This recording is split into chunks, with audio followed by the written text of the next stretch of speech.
In these skits, some students and I are illustrating some common communication challenges at work that are often linked to people's cultural background and different ways of relating.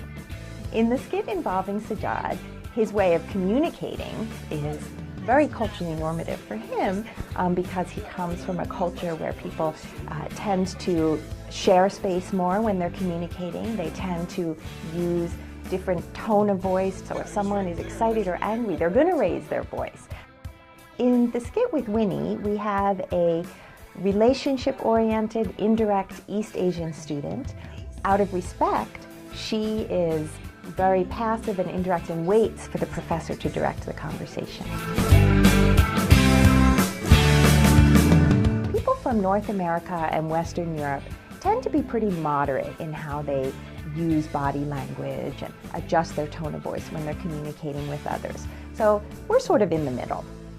Now, people from Latin American cultures and Mediterranean cultures are quite expressive, much more so than North Americans.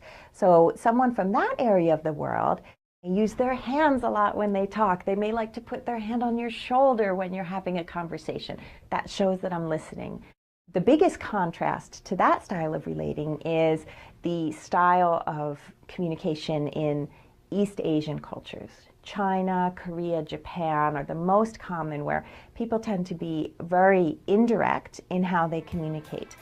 They're very aware of and attentive to nonverbal cues, but they tend to suppress variation. They tend to not move their body as much, not adjust their tone of voice as much. So someone from that area of the world, in a work meeting, for example, might sit very straight and not move a lot during the meeting.